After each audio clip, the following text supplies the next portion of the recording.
Khalida Brohi was born and bred in a rural area in the Balochistan province, Pakistan. Her mother and father got married to each other in an exchange marriage when they were 9 and 13 years old respectively. Growing up, Khalida experienced poverty firsthand, yet her parents were bent on using the little resources they made to give their children the education and other opportunities which they were deprived of. Therefore, when she was still a little child, Khalida and her parents left their home in the village to Hyderabad in Sindh province, Pakistan. There, they hoped to make a living to fulfill their conceived desire for their children. Khalida's father worked hard to fend for his family, working multiple jobs almost at a stretch, just to earn enough to send her and her elder brother to school. Inasmuch as they were living in better conditions compared to the life in the village, her father was of the opinion that they maintained close contacts with their hometown.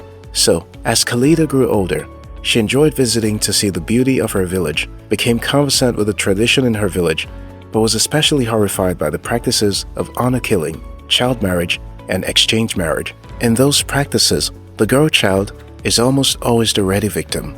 Khalida kept her observations to herself, but all that was to change at age 16, when she learned that her friend in the village was killed via the honor killing practice because she, Khalida's friend, had fallen in love with a boy she wasn't betrothed to. That painful news triggered Khalida to begin a campaign on Facebook called Wake Up Against Honor Killings. With little time on the only computer which everyone in her house used, Khalida's campaign drew the attention of many, including Amnesty International, to Pakistani government policies which enabled honor killings and exchange marriages. But the publicity given to the campaign attracted the wrath of her villagers who felt Khalida was trying to tamper with the tradition. Realizing a lot could be achieved with mutual understanding and not through strife, Khalida apologized to her traditional leaders for misunderstanding the campaign created. She went on to propose a new plan to promote the culture of her people instead, through music, language, and embroidery. The leaders welcomed the proposal, and the plan was kicked into action. The embroidery was of particular interest to Khalida because it involved mainly women who before then were kept in their houses with no form of interaction with other women. So, while teaching the women embroidery, Khalida would expose them to certain life skills and how to read and write. She also taught them women's rights and how they could advocate for rights within their marriages according to Islamic practices.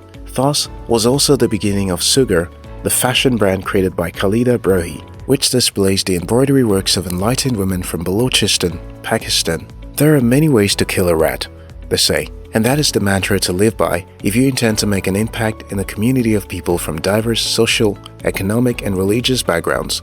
It goes to show that at every point in time, the only way you can be understood is if you effectively communicate in the language that the majority understands. Jeff Weiner said, "You have to maintain a culture of transformation and stay true to your values. Granted, you may aim to bring about certain necessary changes in your workplace, family, or community. It's important that you put into consideration the core values that sustain the framework of that social unit."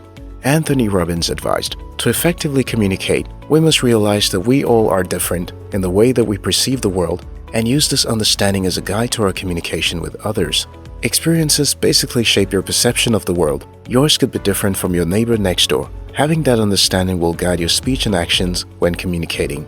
Edgar H. Schein added, "Most of my important lessons about life have come from recognizing how others from different culture view things.